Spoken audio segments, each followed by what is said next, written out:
Ya, tentunya pertama-tama saya mengajak kita tentunya mengucap syukur kepada Tuhan karena kita masih diberikan kekuatan dan kemampuan pada malam hari ini untuk boleh hadir bersama-sama dalam Zoom ini untuk kita mempelajari ayat-ayat ataupun kebenaran firman Tuhan yang Tuhan taruhkan kepada kita semua pada malam hari ini. Ya, selanjutnya saya mengucapkan terima kasih juga kepada Pak Pendeta Rasita Surbakti yang sudah memberikan saya kesempatan untuk boleh menyampaikan kebenaran firman Tuhan lewat seminar ini, di mana seminar ini mengangkat suatu tema sentralnya adalah penyesatan, menghindari penyesatan tipis dan tebal. Nah, waktu yang lalu kita sudah pada penampilan pertama atau pada bagian pertama kita sudah sama-sama mengikuti tentang penyesatan tebal. Penyesatan tebal itu maksudnya adalah penyesatan yang sangat kentara, yang sangat kontras, penyesatan yang sangat luar biasa sehingga dapat langsung kita ketahui bahwa memang itu adalah hal yang tidak sesuai dengan kebenaran firman Tuhan, tidak sesuai dengan ajaran Kristus, dan dengan demikian kita sudah bisa dengan secara langsung untuk menghindari apapun yang dilakukan atau pengaruh-pengaruh dari apa yang saya sebut sebagai penyesatan tebal. Malam hari ini kita akan membahas penyesatan tipis. Nah, penyesatan tipis ini kenapa disebut tipis? Karena begitu tipis perbedaannya sehingga dalam banyak hal kita sendiri mungkin juga di antara kita banyak yang sangat bingung karena perbedaan-perbedaan itu sangat tipis sekali. Padahal itu tidak sesuai dengan kebenaran firman Tuhan secara utuh, secara kontekstual dalam Alkitab. Oleh sebab itu kita perlu belajar, kita perlu mengerti kebenaran firman Tuhan sehingga kita bisa terhindar dari salah langkah, salah pikir, salah bertindak ya untuk hal-hal yang berkaitan dengan keyakinan dan kepercayaan kita. Sekali lagi saya katakan bahwa seminar ini adalah forum ilmiah, forum ilmu pengetahuan ya, bukan forum penistaan, bukan ya. Kalau ada hal-hal yang berkaitan dengan mungkin kalau saya sampaikan bahwa ini adalah menyimpang, dapat dikategorikan sebagai suatu penyesatan, itu bukan suatu penistaan, tetapi dalam rangka kita membahas ya secara ilmu pengetahuan tentang ilmu pengetahuan apa? Tentang Alkitab, ya, kebenaran firman Tuhan. Nah, pengetahuan kebenaran firman Tuhan. Sama dengan dalam Hosea pasal 46, pasal 4 ayat 6 itu dikatakan demikian kan, bahwa umatku binasa karena tidak mengenal Allah. Jadi kita perlu mengenal Allah. Dalam terjemahan-terjemahan lain dikatakan umatku binasa karena tidak berpengetahuan. Ya, jadi perlu kita berpengetahuan, kita perlu belajar. Ya, nah penyesatan di sini yang dimaksudkan adalah ajaran-ajaran yang tidak sesuai dengan ajaran Kristen sebenarnya, atau ajaran-ajaran yang menyimpang dari ajaran-ajaran Kristen yang sebenarnya. Ya, nah saya sampaikan lagi bahwa saya pakai Alkitab, kitab suci kita dari terjemahan baru, ya, bukan kitab suci yang lain. Karena banyak kitab-kitab suci yang lain. Nah, kata penyesatan atau penyesat itu berasal dari kata sesat, yang berarti tidak melalui jalan yang benar, salah jalan, berbuat yang tidak senonoh, menyimpang dari kebenaran. Dalam hal rohani, penyesat lebih menunjuk kepada orang atau pengajar yang tidak melalui jalan yang benar dan menyimpang dari kebenaran. Apakah dengan disengaja atau karena mengikuti orang lain. Dalam praktik kehidupan kekristenan, penyesat tipis atau orang-orang yang menyesatkan dalam kategori penyesatan yang tipis itu bukanlah orang atau kelompok orang yang membenci atau menentang kekristenan sebenarnya, tetapi orang-orang yang atau kelompok yang menafsirkan Alkitab dengan cara yang keliru dan mengalihkan tujuan pengajaran bukan kepada tujuan Allah yang sebenarnya. Ya, oleh sebab itu perlu kita jelaskan dulu ya kenapa? Karena kadangkala kalau kita belum dewasa iman, di dalam mengikuti apa yang saya akan nanti jelaskan, kita barangkali bisa mudah tersinggung, ya, mudah, ya, artinya kurang mengerti. Nah, oleh sebab itu perlu kita mengerti. Dan saya menganggap maka orang-orang yang ada di Zoom ini pada malam hari ini adalah mereka yang sudah dewasa iman, ya. Karena kita diingatkan dalam Ibrani pasal 5 ayat 12 sampai 14, saya sudah waktu lalu saya sudah sampaikan lagi supaya kita ingat. Sebab sekalipun kamu ditinjau dari sudut waktu, sudah seharusnya menjadi pengajar, kamu masih perlu lagi diajarkan asas-asas pokok dari pernyataan Allah. Dan kamu masih memerlukan susu, bukan makanan keras. Sebab barang siapa masih memerlukan susu, ia tidak memahami ajaran tentang kebenaran. Ya, sebab ia adalah anak kecil. Tetapi makanan keras adalah untuk orang-orang dewasa yang karena mempunyai panca indera yang terlatih untuk membedakan yang baik daripada yang jahat. Jadi kita bisa memahami dan kita bisa mengerti bahwa maksud daripada seminar ini adalah untuk orang-orang yang sudah mengerti, tidak mudah tersinggung. Kalau ada kebetulan dia menganut ajaran yang barangkali dalam presentasi malam ini sedikit diarahkan kepada sesuatu yang menyimpang. Jadi saya mohon maaf, kita sekali lagi saya katakan kita membahas ini sebagai forum ilmu pengetahuan. Tidak selamanya apa yang saya katakan itu benar, bisa saja keliru. Oleh sebab itu nanti kita ada waktu untuk tanya jawab. Maksudnya apa? Supaya kita meluruskan dan kita mendapatkan suatu kesepakatan, mendapatkan suatu kebenaran yang hakiki, supaya kita sama-sama bisa tidak menuduh atau tidak menyinggung atau tidak menghakimi satu dengan yang lain. Ya, jadi tema sentral kita adalah menghindari penyesatan tipis dan tebal. Nah, waktu yang lalu saya sudah sampaikan ada 22 poin, ya, penyesatan-penyesatan yang sangat kentara, penyesatan-penyesatan yang tebal, mulai dari paganisme sampai kepada juga termasuk okultisme, ya, kemudian ada juga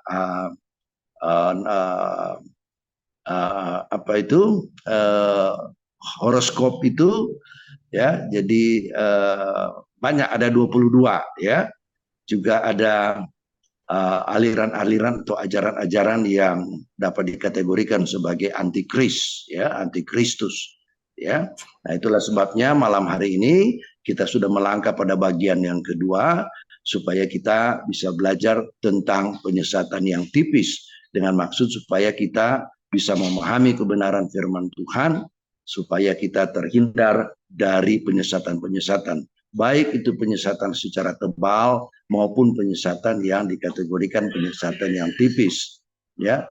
Nah, sekali lagi motif saya perlu menyampaikan bahwa motif saya mengangkat tema ini, ya, didasarkan pada firman Tuhan, ya, sebagai berikut, yaitu pada Ibrani pasal 13 ayat 9a, ya. Di situ dikatakan, janganlah kamu disesatkan oleh berbagai-bagai ajaran asing, ya. Nah, ini adalah motif saya mengangkat. Kenapa saya menyampaikan ini? Karena motif saya ini adalah menyampaikan sesuai dengan kebenaran firman Tuhan pada Ibrani pasal 13 ayat 9a. Janganlah kamu disesatkan oleh berbagai-bagai ajaran asing. Yang kedua, motif saya untuk menyampaikan tema ini adalah pada Yudas pasal 20, Yudas pasal 1, Yudas cuma satu pasal, ayat 23, ya, dan yang berkata, selamatkanlah mereka dengan jalan merampas mereka dari api. Jadi saya berusaha untuk merampas mereka dari api, supaya kalau ada hal-hal atau orang-orang yang dianggap tersesat, ya maklumlah, kita berusaha tentu merampas mereka dari api. Yang ketiga, saya dasarkan pada Yakobus pasal 4 ayat 7. Firman Tuhan berkata, lawanlah iblis, maka ia akan lari daripadamu. Jadi presentasi ataupun seminar kita pada malam hari ini juga atas dasar motif untuk saya katakan bahwa saya melakukan ini untuk melawan iblis, ya, dengan cara-cara apapun yang dilakukan, dengan bentuk-bentuk penyesatan yang bisa saja dihadapkan kepada kita, ya. Nah, kita menyadari bahwa ada nabi-nabi palsu dan ada guru-guru palsu di dalam kekristenan. Ini masalahnya, ya. Penyesatan tipis itu di sini, ya. Ada nabi-nabi palsu dan guru-guru palsu di dalam kekristenan. Di mana di dalam kekristenan? Bahkan di dalam gereja. Nah, itu diingatkan di dalam 2 Petrus pasal, ya. 2 Petrus pasal 2 ayat 1 sampai 3 saya sampaikan kepada saudara, demikian firman Tuhan. Sebagaimana nabi-nabi palsu dahulu tampil di tengah-tengah umat Allah, demikian pula di antara kamu akan ada guru-guru palsu. Mereka akan memasukkan pengajaran-pengajaran sesat yang membinasakan, bahkan mereka akan menyangkal penguasa yang telah menebus mereka, dan dengan jalan demikian segera mendatangkan kebinasaan atas diri mereka. Banyak orang akan mengikuti cara hidup mereka yang dikuasai hawa nafsu, dan karena mereka jalan kebenaran akan dihujat.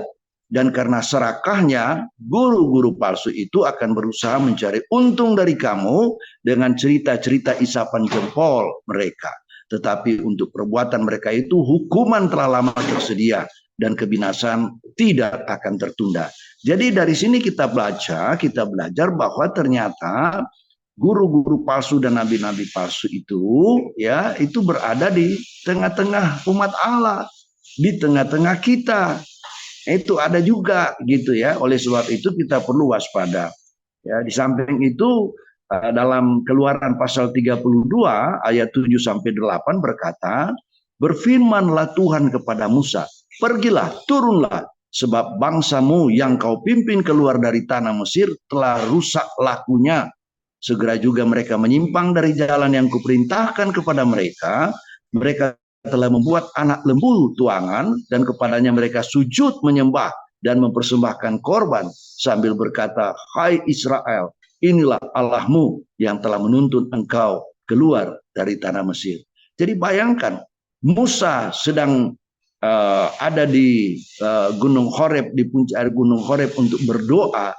Nah, sementara orang-orang yang menantikan dia mungkin karena merasa lama, ya, tidak betah gitu ya, dan akhirnya mereka membuat lembu, ya, lembu tuangan, anak lembu tuangan, dan sujud menyembah pada patung lembu tuangan itu. Ya, akibatnya apa? Keluaran pasal 32 ayat 28. Bani Lewi melakukan seperti yang dikatakan Musa, dan pada hari itu tewaslah kira-kira 3.000 orang dari bangsa itu. Jadi kayaknya ada 3.000 orang yang terlibat dalam upaya untuk membuat anak lembu tuangan itu, ya, patung itu, ya. Nah, saya mengingatkan kepada Bapak Ibu sekalian, mengapa kita perlu menyadari ada penyesatan-penyesatan yang sangat tipis seperti ini yang saya katakan. Kenapa penyesatan tipis? Karena penyesatan yang seolah-olah tidak kentara, tetapi berada di lingkungan kekristenan. Ya, nah, sudah ada contoh-contoh, bahkan korban yang sudah begitu banyak. Ya, misalnya contoh penyesatan di Amerika pernah terjadi pada tanggal 18 November itu tahun maaf, pada tahun 1978. Coba kita bayangkan, sebanyak 909 orang bunuh diri dengan minum racun, ya, karena doktrin sesat dari sekte yang namanya People's Temple, pimpinan pendeta Jim Jones di Guyana, ya, di Amerika Selatan.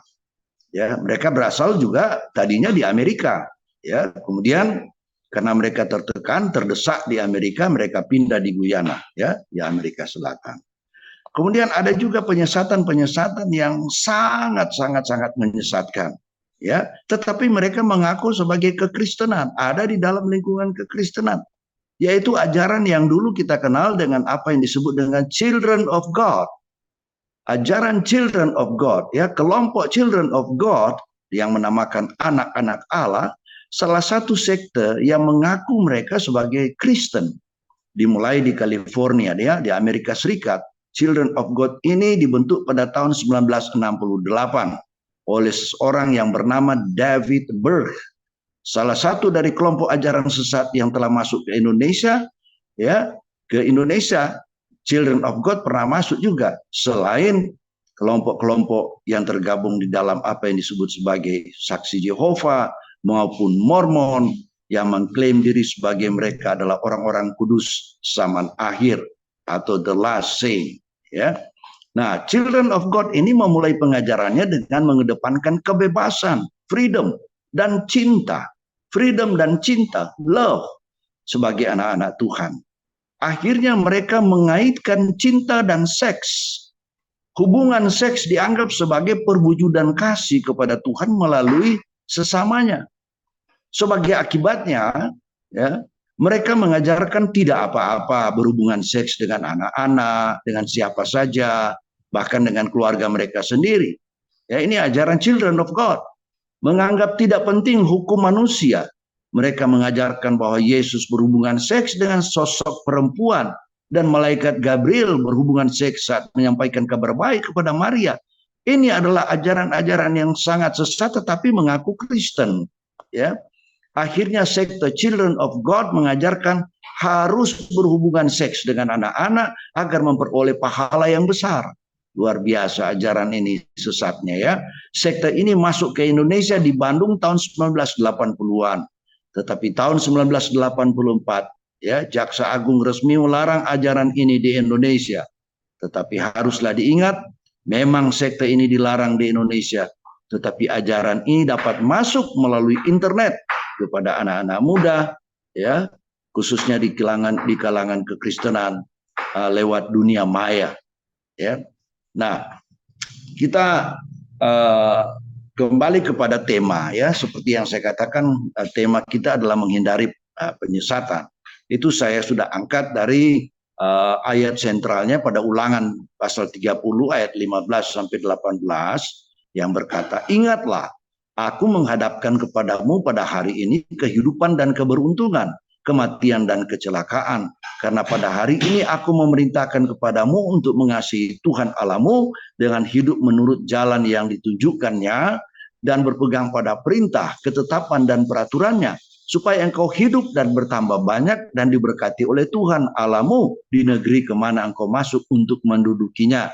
Tetapi jika hatimu berpaling dan engkau tidak mau mendengar, bahkan engkau mau disesatkan untuk sujud menyembah kepada Allah lain dan beribadah kepadanya, maka aku memberitahukan kepadamu pada hari ini bahwa pastilah kamu akan binasa, tidak akan lanjut umurmu di tanah kemana engkau pergi menyeberangi sungai Yordan untuk mendudukinya."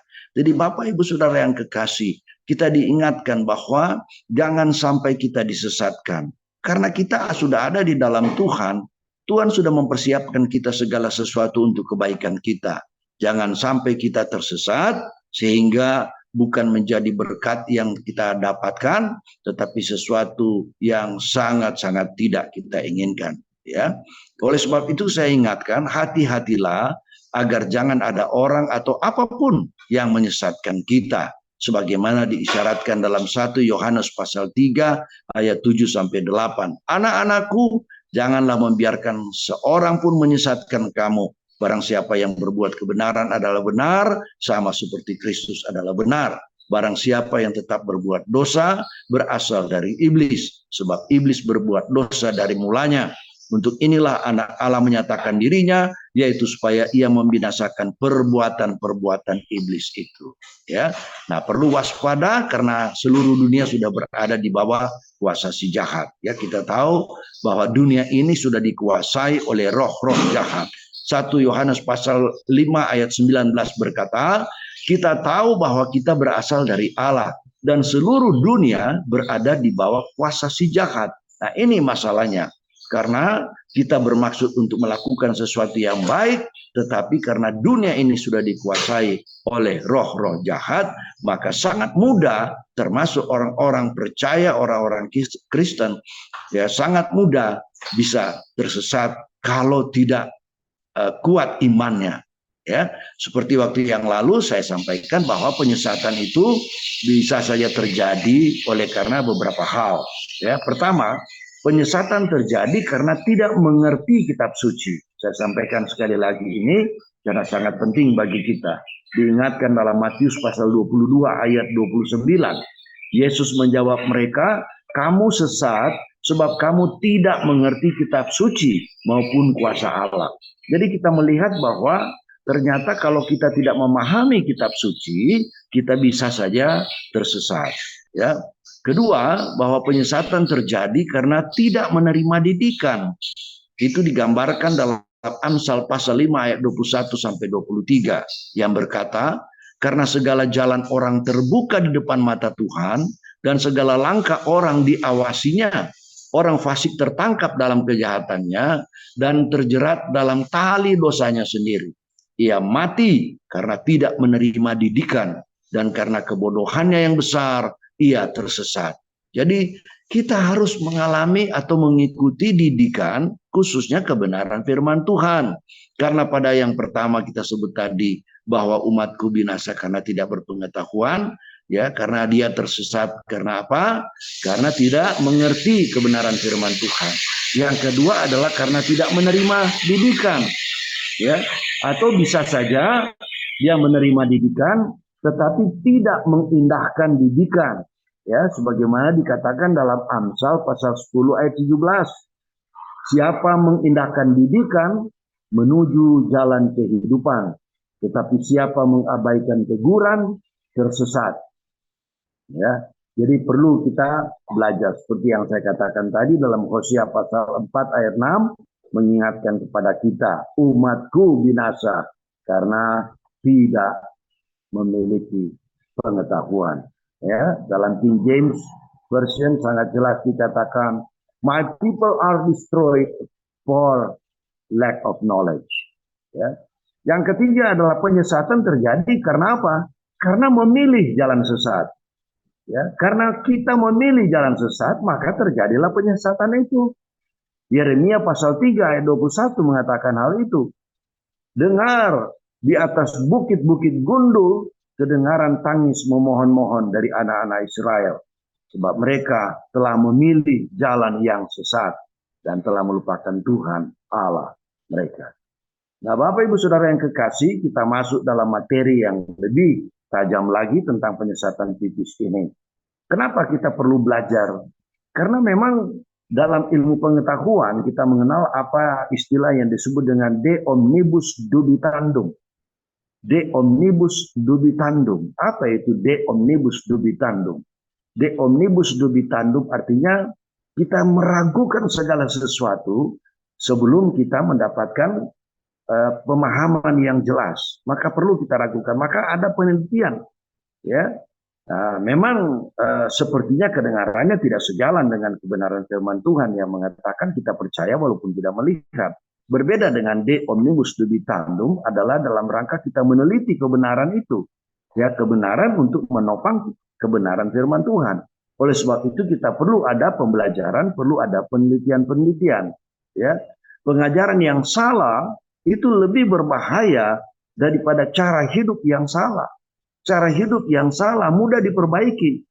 Tapi bagi mereka yang mendapat pengajaran yang salah dan yang sudah mendarah daging, apalagi dalam hal keyakinan dan kepercayaan, akan sangat sulit menerima pengajaran yang benar. Karena mereka menganggap yang benar adalah yang salah. Dan yang salah itu adalah benar. Oleh karena itu, ukuran yang benar yang harus didasarkan pada pijakan yang benar. Dalam hal ini harus didasarkan pada pijakan yaitu firman Tuhan, yang adalah kalau kita orang-orang percaya dasarkan pada Alkitab, ya. Di luar itu kita harus dengan tegas dan berani mengatakan itu tidak benar alias tidak bisa diterima karena tidak sesuai dengan kebenaran Alkitab. Ya, mari kita lihat. Yang pertama adalah mengikuti Injil lain. Nah, ini adalah penyesatan ya. Kita mulai dengan penyesatan yang tipis. Ya, pertama mengikuti Injil yang lain. Jadi orang tersesat karena mengikuti Injil yang lain. Mengikuti Injil, tapi Injil yang lain. Nah, ini yang sangat tipis, ya. Galatia pasal 1 ayat 6 sampai 9 berkata, "Aku heran bahwa kamu begitu lekas berbalik daripada Dia yang oleh kasih karunia Kristus telah memanggil kamu dan mengikuti suatu Injil lain yang sebenarnya bukan Injil. Hanya ada orang yang mengacaukan kamu dan yang bermaksud untuk memutarbalikkan Injil Kristus. Tetapi sekalipun kami atau seorang malaikat dari sorga yang memberitakan kepada kamu suatu Injil yang berbeda dengan Injil yang telah kami beritakan kepadamu, terkutuklah dia. Seperti yang telah kami katakan dahulu, sekarang kukatakan sekali lagi. Jikalau ada orang yang memberitakan kepadamu suatu Injil yang berbeda dengan apa yang telah kamu terima, terkutuklah dia. Sangat keras ya. Memang kebenaran firman Tuhan itu. Yang kedua, kalau tadi yang pertama Injil lain, yang kedua adalah penyesatan tipis itu adalah dari pengajaran ajaran saksi Yehova. Ya, nah, mari kita lihat saksi Yehova itu masuk ke Indonesia sejak tahun 1932, 30-an ya, tahun 1930-an, 30-an saksi Yehova masuk ke Indonesia. Dulu memang dilarang oleh pemerintah ya, dikeluarkan oleh ada surat keputusan dari Jaksa Agung yang melarang ya saksi Yehova itu ada di Indonesia dengan surat keputusan nomor 29 itu tahun 1969. Tapi kemudian dicabut oleh pemerintahan yang dipimpin oleh Presiden Gus Dur atas dasar hak-hak asasi manusia. Nah, kemudian saksi Yehova itu diizinkan di Indonesia.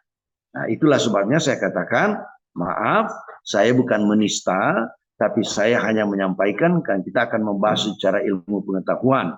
Saya akan menyampaikan hal-hal yang tidak sejalan dengan kebenaran firman Tuhan, yang sebagaimana kita sudah percaya sesuai dengan kebenaran Alkitab yang kita pegang. Ya.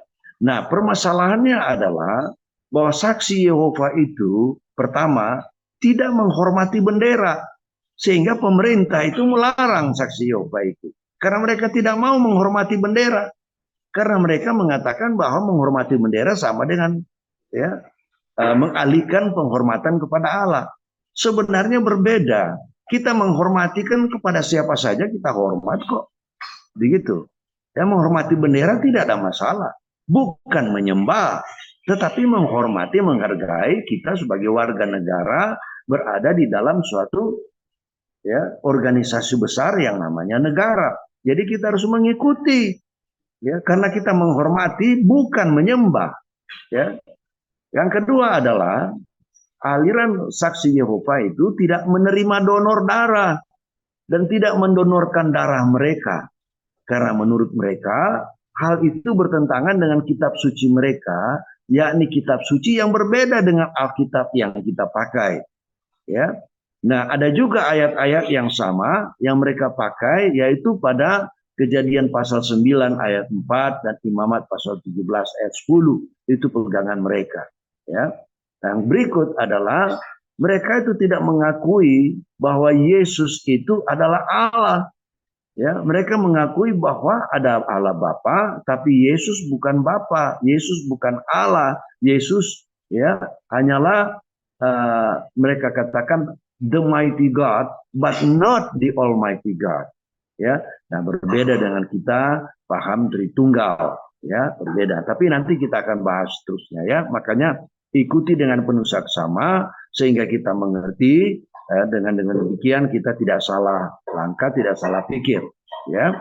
Sementara dalam 1 Petrus pasal 2 ayat 13 sampai 14 berkata, tunduklah karena Allah kepada semua lembaga manusia, baik kepada raja sebagai pemegang kekuasaan yang tertinggi, maupun kepada wali-wali yang diutusnya untuk menghukum orang-orang yang berbuat jahat dan menghormati orang-orang yang berbuat baik.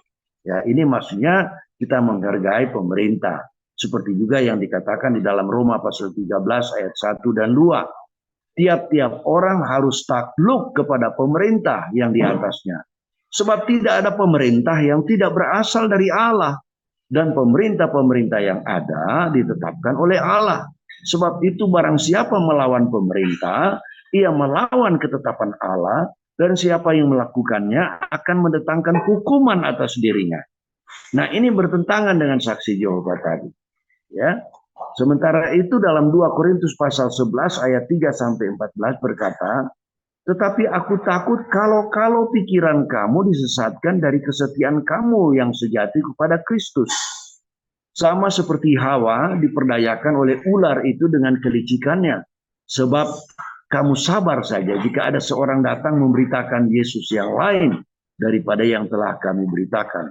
Atau memberikan kepada kamu roh yang lain daripada yang telah kamu terima. Atau Injil yang lain daripada yang telah kamu terima.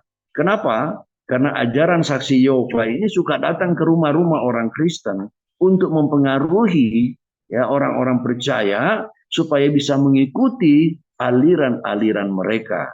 Ya, jadi kita harus hati-hati. Yang ketiga, ya, ada penyesatan yang disebut dari suatu ajaran dari apa yang menyebut dirinya Christian Science. Ya, hati-hati.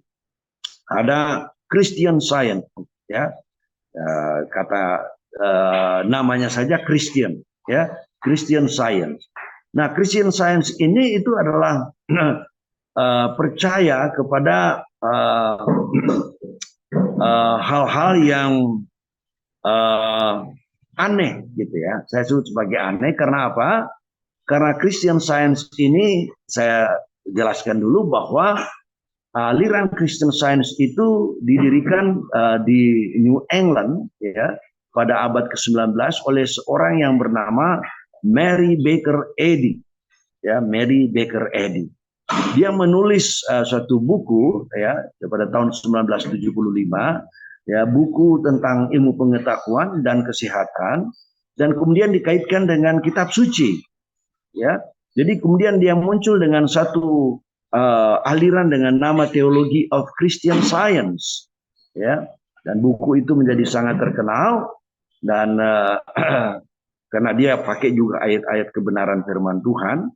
Dan bayangkan bahwa pada tahun 2001 saja bukunya itu ya Christian Science itu terjual 1 juta kopi, 9 juta kopi ya, 9 juta kopi.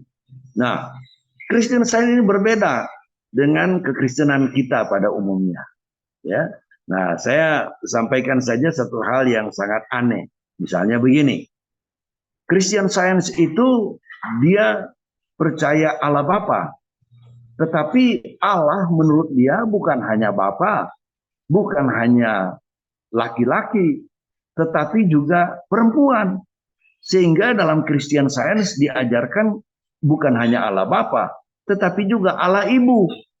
Jadi ada juga Allah Ibu. Makanya di dalam Christian Science itu sangat bertentangan dengan firman Tuhan yang kita anut. Begitu ya. Jadi ada juga perbedaan-perbedaan yang sangat kontras ya. Ya.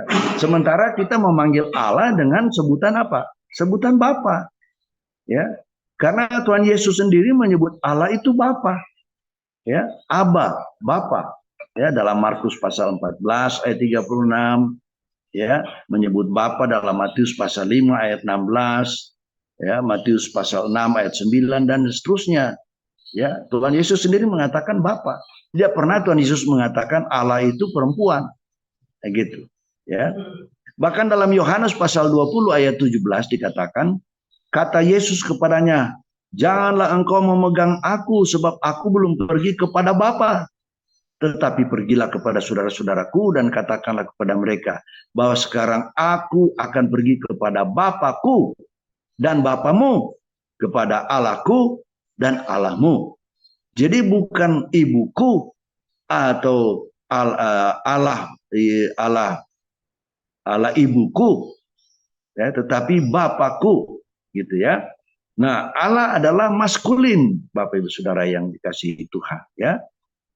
Tuhan yang kita sembah yaitu Allah Bapa, ya, kita kenal sebagai maskulin karena itu yang diajarkan oleh Tuhan, ya, Tuhan Yesus. Laki-laki, bukan feminin, tapi maskulin, ya. Dan secara spiritual, secara rohani, orang-orang yang percaya itu adalah sebenarnya adalah wanita-wanita ilahi. Saya laki-laki, ya. Di sini juga ada Pak Surbakti laki-laki, pria kita. Tetapi secara spiritual, kita di hadapan Tuhan, kita disebut sebagai wanita-wanita ilahi, ya. Dalam 2 Korintus pasal 11 ayat 2 dan 3 dikatakan, sebab aku cemburu kepada kamu dengan cemburu ilahi. karena aku telah mempertunangkan kamu kepada satu laki-laki untuk membawa kamu sebagai perawan suci kepada Kristus.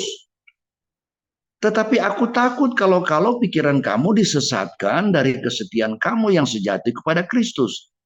Sama seperti Hawa diperdayakan oleh ular itu dengan kelicikannya. Dari ayat ini kita mengerti bahwa kita ini sebenarnya sudah sudah dibentuk sedemikian rupa, dipersiapkan kita ini sebagai mempelai wanita, dan mempelai pria itu adalah Kristus. Ya, dalam Hosea pasal 2 ayat 16, ya, itu kalau di gadget, kalau di Alkitab pasal 2 ayat 15 berkata, maka pada waktu itu demikianlah firman Tuhan, engkau akan memanggil aku suamiku dan tidak lagi memanggil aku Baalku. Jadi di sini diajarkan dalam Hosea pasal 2 ayat 16 bahwa kita memanggil Tuhan itu sebagai suami kita. Ya, firman Tuhan katakan ini. Maka pada waktu itu demikianlah firman Tuhan, engkau akan memanggil aku ini Tuhan, A besar, suamiku. Jadi kita memanggil Tuhan itu suamiku. Begitu, ya. Nah, jadi Allah kita itu maskulin. Kita ini secara ilahi, secara spiritual kita adalah mempelai wanita. Ya, lagi dalam Yesaya pasal 62 ayat 5, sebab seperti seorang muda belia menjadi suami seorang anak darah, demikianlah dia ini D besar, di Tuhan Allah. Demikianlah dia yang membangun engkau akan menjadi suamimu. Dan seperti girang hatinya seorang mempelai melihat pengantin perempuan, demikianlah Allahmu akan girang hati atasmu. Jadi jelas kita ini mempelai wanita, Bapak Ibu ya. Jadi tidak ada Tuhan kita Tuhan wanita. Allah kita Allah Bapa, Allah maskulin, ya, bukan feminin. Yesaya pasal 54 ayat 5 berkata apa? Sebab yang menjadi suamimu ialah dia, D besar, artinya Tuhan, yang menjadikan engkau. Tuhan semesta alam namanya. Yang menjadi penebusmu ialah yang Maha Kudus, Allah Israel. Ia disebut Allah seluruh bumi. Ya, saya baca lagi bagian pertama.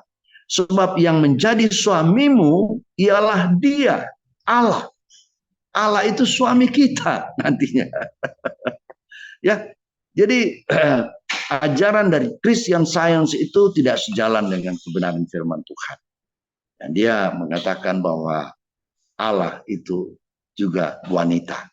Ya, sebenarnya Allah yang sebenarnya adalah maskulin, bukan feminin. Yang keempat, ya, adalah aliran yang disebut dengan Mormonisme.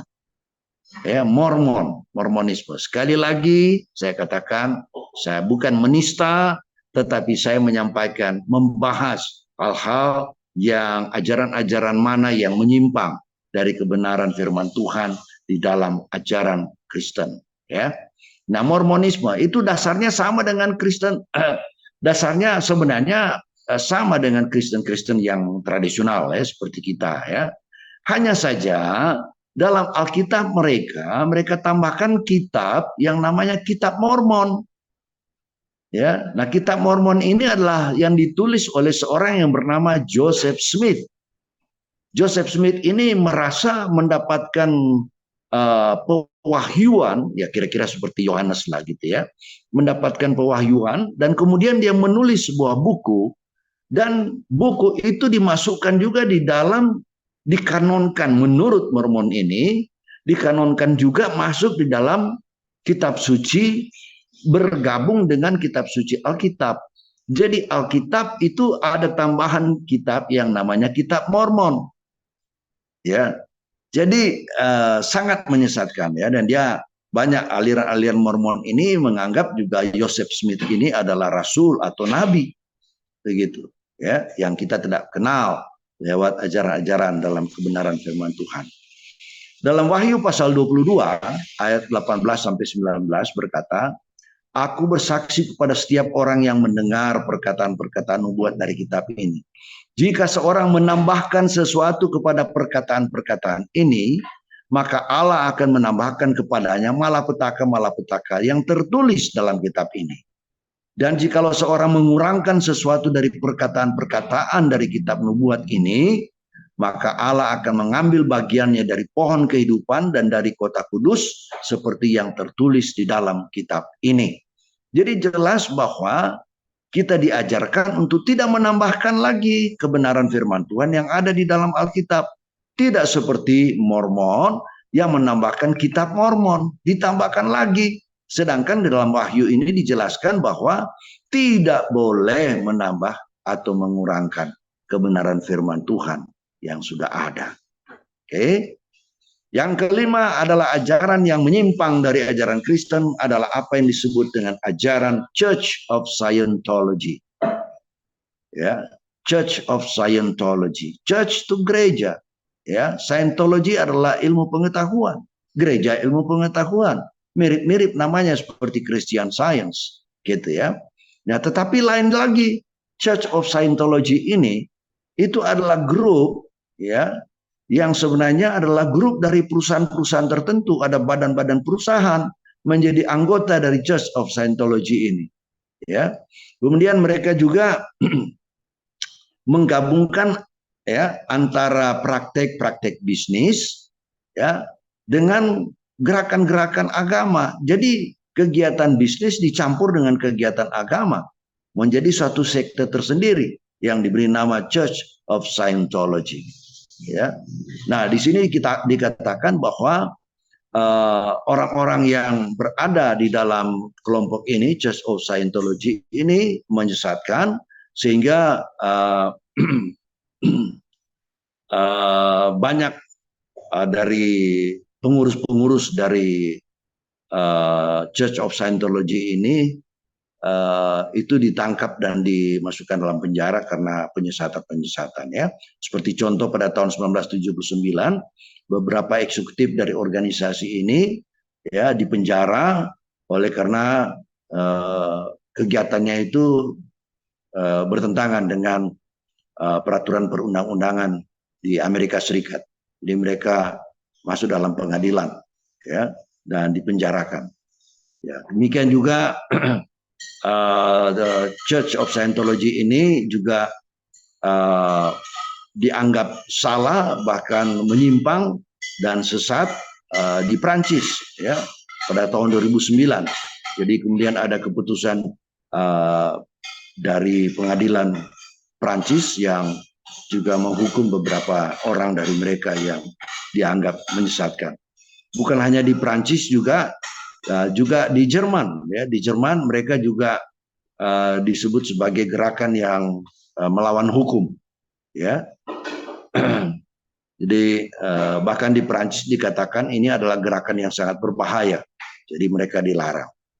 Ya, itu adalah gerakan atau ajaran yang disebut dengan Church of Scientology. Jadi kita harus hati-hati kalau ada gerakan atau ajaran ini, ya, ini harus kita hati-hati ya, menjauhi.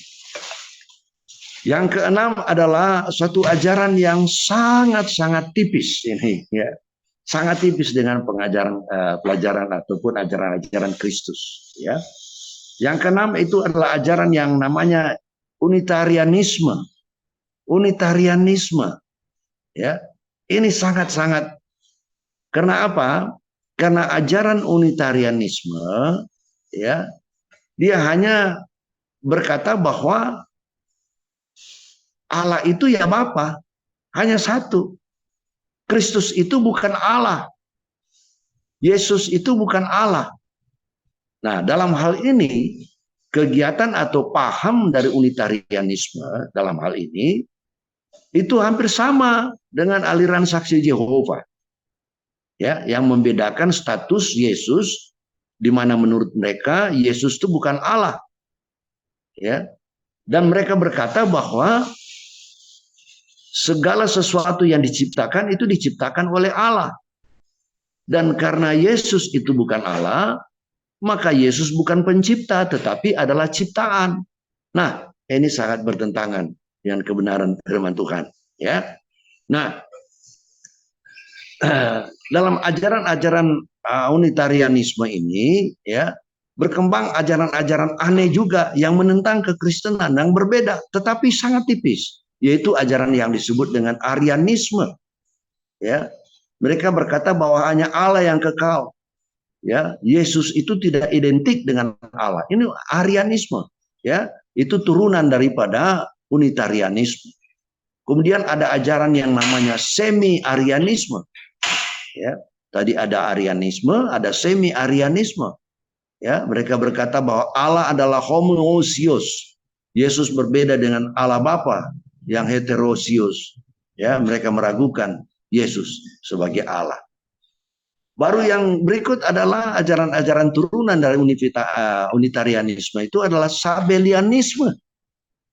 Sabellianisme itu adalah mereka tidak percaya bahwa Tritunggal itu adalah tunggal. Ya, mereka melihat bahwa Tritunggal itu itu adalah tri, kayak gitu. Ya, sehingga mereka tidak menggunakan Tritunggal itu. Ya, karena mereka anggap bahwa masing-masing dari Tritunggal itu memiliki karakter, ya, mode dan hubungannya dalam ketuhanan itu berbeda-beda, begitu. Nah, jadi mereka tidak memandang Tritunggal, tapi mereka tetap dengan paham yang sama seperti Arianisme, ya, membedakan antara Allah dan Tuhan Yesus. Ya, mereka tidak menganggap Yesus sebagai Allah, gitu.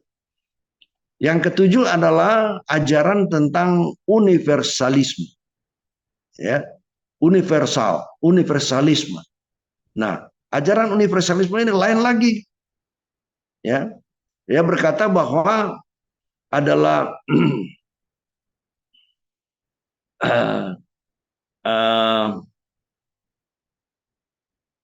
mereka berkata bahwa mereka tidak percaya ada neraka.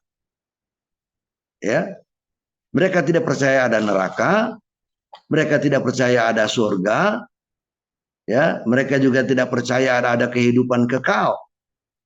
Ya, ini ajaran-ajaran yang universalisme ini, ya.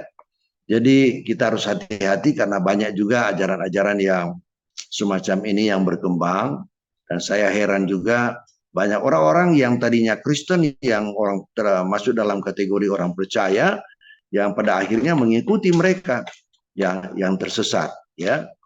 Nah, ayat-ayat yang mereka pakai itu adalah Yohanes pasal 12 ayat 31 sampai dengan 32. Berbunyi begini: sekarang berlangsung penghakiman atas dunia ini. Sekarang juga penguasa dunia akan dilemparkan keluar. Dan aku, apabila aku ditinggikan dari bumi, aku akan menarik semua orang datang kepadaku. Nah, ini pegangan mereka, ayat mereka, ya. Dan dalam Roma pasal 5 ayat 18 sampai 19 itu. Ya. Nah, ayat-ayat yang mereka sebutkan tadi, ya saya bacakan yang Roma pasal 5 ayat 18 sampai 19 supaya Anda paham. Sebab itu sama seperti oleh satu pelanggaran semua orang beroleh penghukuman, demikian pula oleh satu perbuatan kebenaran semua orang beroleh pembenaran untuk hidup. Jadi sama seperti oleh ketidaktaatan satu orang semua orang telah menjadi orang berdosa, demikian pula oleh ketaatan satu orang semua orang menjadi orang benar. Jadi mereka hanya melihat satu, yaitu Allah. Dan mereka kembali tidak memandang Yesus, ya. Ayat-ayat berikut ini saya sampaikan kepada saudara tidak mereka anggap, ya. Ayat-ayat berikut ini saya sampaikan mereka tidak anggap ayat-ayat ini. Matius pasal 25 ayat 41. Dan ia akan berkata juga kepada mereka yang di sebelah kirinya, enyahlah dari hadapanku, hai kamu orang-orang terkutuk, enyahlah ke dalam api yang kekal yang telah sedia untuk iblis dan malaikat-malaikatnya. Jadi firman ini berkata bahwa ada api yang kekal untuk orang-orang yang berdosa. Firman ini menyatakan ada api yang kekal, ada neraka yang kekal. Dalam universalisme mereka tidak yakin dan tidak percaya bahwa ada neraka, ada surga dan lain sebagainya. Ya, mereka menyimpang dari kebenaran firman Tuhan yang saya sebutkan tadi. Yang berikut adalah yang mereka tidak anggap adalah pada Wahyu. Wahyu pasal 14 ayat 9 sampai 11 berkata begini. Dan seorang malaikat lain, malaikat ketiga, menyusul mereka dan berkata dengan suara nyaring, jikalau seorang menyembah binatang dan patungnya itu dan menerima tanda pada dahinya atau pada tangannya, maka ia akan minum dari anggur murka Allah yang disediakan tanpa campuran dalam cawan murka Allah, dalam cawan murkanya, dan ia akan disiksa dengan api dan belerang di depan mata malaikat-malaikat kudus dan di depan mata anak domba. Maka asap api yang menyiksa mereka itu naik ke atas sampai selama-lamanya, dan siang malam mereka tidak henti-hentinya disiksa, yaitu mereka yang menyembah binatang serta patungnya itu, dan barang siapa yang telah menerima tanda namanya. Dari ayat ini jelas dikatakan bahwa ada neraka yang menghukum orang selama-lamanya. Ya, tidak henti-hentinya, siang dan malam mereka ya disiksa, tersiksa. Ya, maka asap api yang menyiksa mereka itu naik ke atas sampai selama-lamanya, dan siang malam mereka tidak henti-hentinya disiksa. Jadi ada neraka itu. Nah, dalam universalisme mereka tidak percaya. Ya, yang kedelapan adalah penyesatan hamba-hamba Tuhan. Ya, pelayan-pelayan Tuhan. Ini ada di gereja-gereja. Ini ada di persekutuan-persekutuan. Hati-hati. Saya hanya mengingatkan, mari kita menyadari hal ini. Ya, penyesatan hamba-hamba Tuhan dan pelayan-pelayan Tuhan itu tersesat. Dalam Yehezkiel pasal 44 ayat 10 sampai 12 berkata apa? Tetapi orang-orang Lewi yang menjauh daripadaku, waktu Israel sesat daripadaku dengan mengikuti berhala-berhala mereka, akan menanggung hukumannya. Di dalam tempat kudusku, mereka yang mendapat tugas penjagaan di pintu-pintu gerbang bait suci dan tugas pelayanan di dalam bait suci, mereka lah yang menyembelih korban-korban bakaran dan korban sembelian bagi bangsa itu dan bertugas bagi bangsa itu untuk melayaninya. Oleh karena mereka telah melayani bangsa itu di hadapan berhala-berhala mereka, dan mereka bagi kaum Israel telah menjadi batu sandungan yang menjatuhkannya ke dalam kesalahan. Oleh karena itu aku bersumpah, aku ini adalah Tuhan Allah besar, aku bersumpah mengenai mereka, demikianlah firman Tuhan Allah, mereka akan menanggung hukumannya sendiri. Nah, siapa mereka itu? Mereka itu adalah orang-orang Lewi. Orang-orang Lewi artinya siapa? Orang-orang yang melayani Tuhan. Ya, orang-orang yang melayani Tuhan. Jadi Bapak Ibu Saudara yang kasih, ada ajaran-ajaran yang memang sangat berbahaya bagi kita di sekitar kita, supaya kita harus hati-hati. Ya, saya sendiri perlu mengingatkan kepada kita semua, siapa saja, berhati-hati, ya, tetap berpegang kepada kebenaran firman Tuhan. Ya, kenapa penyesatan itu ada? Karena memang sudah disampaikan oleh Tuhan Yesus dalam Matius pasal 18 ayat 7. Ya, penyesatan itu harus ada. Dalam Matius 18 ayat 7 berkata apa? Celakalah dunia dengan segala penyesatannya. Penyesatannya.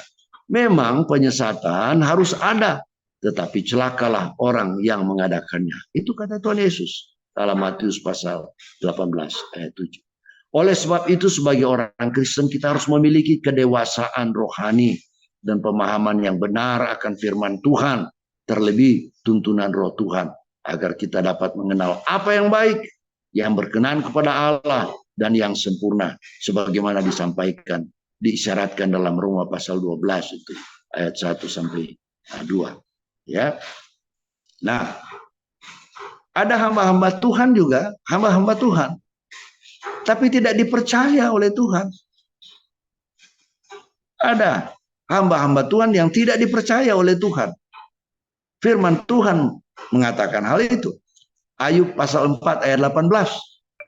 Sesungguhnya hamba-hambanya tidak dipercayainya. Malaikat-malaikatnya pun didapatinya tersesat. Hamba Tuhan merokok, ada minum alkohol, minum tuak, dan lain-lain. Ya.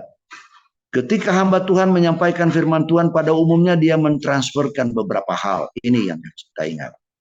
Ya. Ketika seseorang menyampaikan kebenaran firman Tuhan, dia mentransferkan beberapa hal. Pertama, dia mentransferkan pengetahuan. Yang kedua, dia mentransferkan informasi. Yang ketiga, dia mentransformasikan mentransferkan opini atau pendapat dia, ya.